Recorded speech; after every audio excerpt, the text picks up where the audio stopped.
Si Marbil, pinasisibak sa pwestong hepe ng PNP Anti-Kidnapping Group. Detalye mula sa ulat ni Mar Gabriel. Mar, magandang umaga sa'yo. Good morning, Mar. Good morning, Pat Ali. Mismong si PNP Chief General Romel Francisco Marbil ang nag-utos na sibakin sa pwesto ang hepe ng PNP Anti-Kidnapping Group na si Police Colonel Elmer Ragay. Ayon kay General Marbil, ayon nitong bigyang daan ang isinasagawa nilang investigasyon kaugnay sa pagkakasagip sa dinukot na estudyanteng Chinese national na naibalik na sa kanyang mga magulang nitong February 25. Sa harap na rin ito ng mga lumalabas na ulat sa social media na taliwas sa report ng PNP Anti-Kidnapping Group.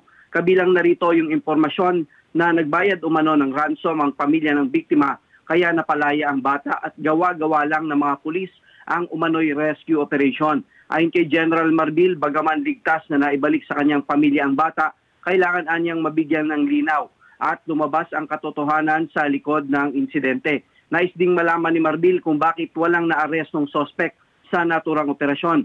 Nakahanda naman daw ang PNP na makipagtulungan sakaling paimbestigahan ng Senado ang nasabing operasyon. Nangako si Marbil na handa silang parusahan at panagutin ang mga tauhan nila sakaling mapatunayan ang kanilang pagkukulang. Pat Ali? Teka, question ako. Daming question dito. Mar, my number one question, si Police Nestor Torre, siya po ba ang, saan niya nakuha yung balita? Kasi parang siya yung nagsumbong kay Marbil, di ba, na taliwas nga dun sa nare-report na na-rescue yung bata ng anti-kidnapping group. Can you just set the record straight? How did this come about? Well, batid ni General Marbil yung mga report na yan, no? Yung mga taliwas na report. Kaugnay doon sa report ng AKG.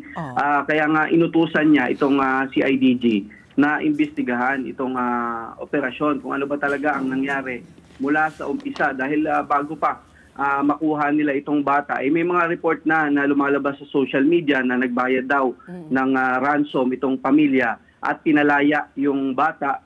Gayunman, pinutulan daw ng daliri.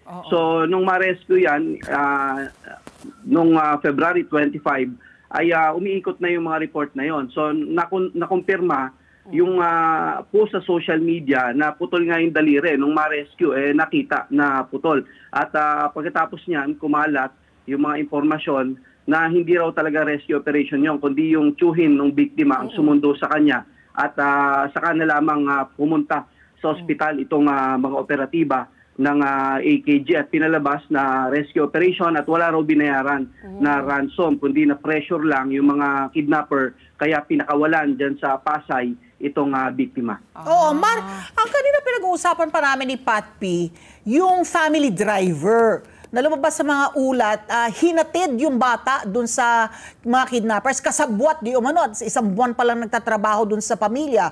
Tapos nga siya ay nakita yung kanilang family, yung Ford, no? Yung family car nila, abandonado, and then in another vehicle, sa hiwalay na sasakyan, doon natagpuan, napatay yung family driver at nakakalat ng mga ebidensya na iniwan ng mga kidnapper dun sa loob ng sasakyan.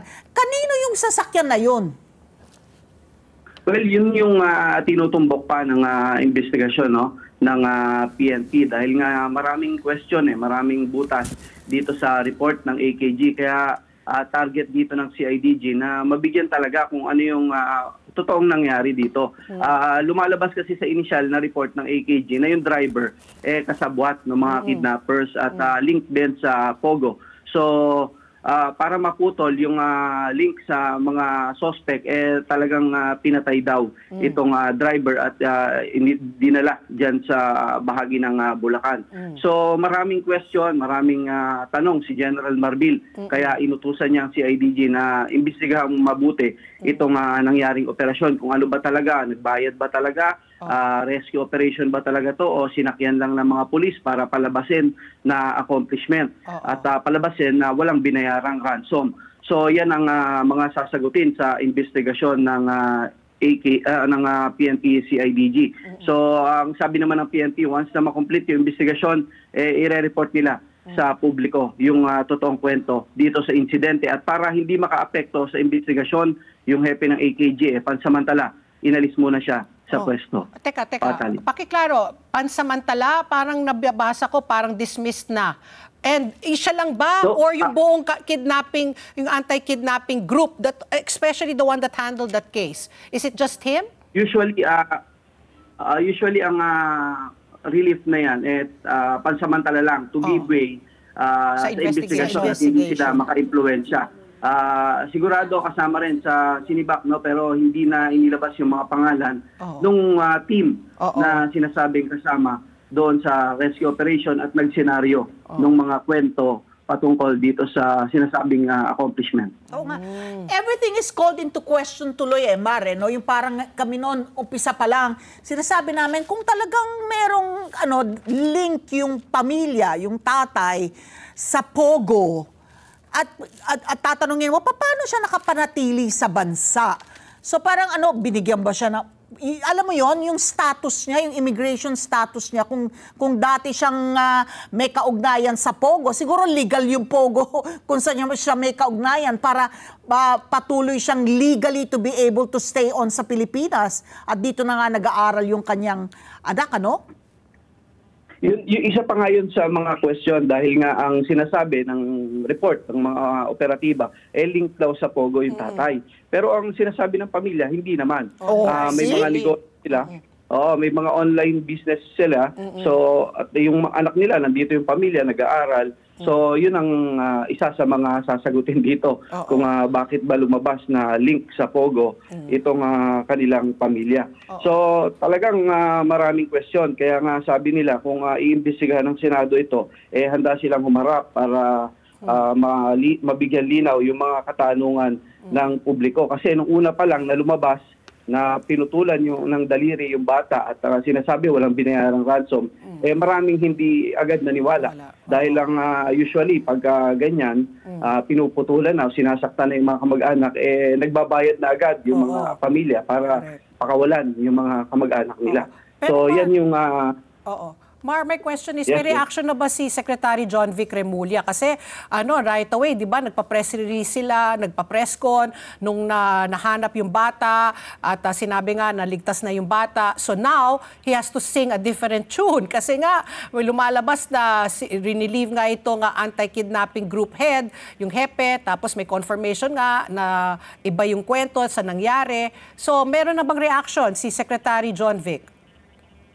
Well, yun nga ang hinihintay natin kung ano yung magiging reaksyon ni Secretary Remulla dito sa operasyon. Kung siya ba may personal involvement dito o sinubo lang sa kanya yung mga report at napaniwala at napaikot siya nitong mga tauhan ng PNP.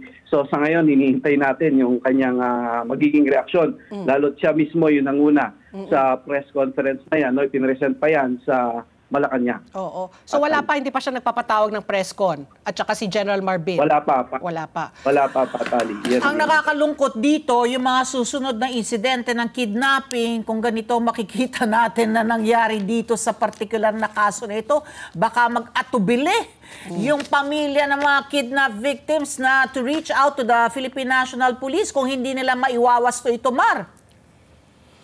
Yun nga ang agam-agam dyan, Patali. Kaya siguro pinalalabas dun sa report na walang binayarang ransom para hindi mawala yung tiwala sa pulisya. So pero lumalabas naman dito, nagsinungaling sila. So yan ang dapat i-resolve ng PNP kung paano ibabalik sa yung tiwala ng publiko, lalo sa ganitong mga kidnapping cases kung saan buhay ng mga kamag-anak ng biktima ang nakataya. Let's get together. Sunnet 25. Sunnet 25.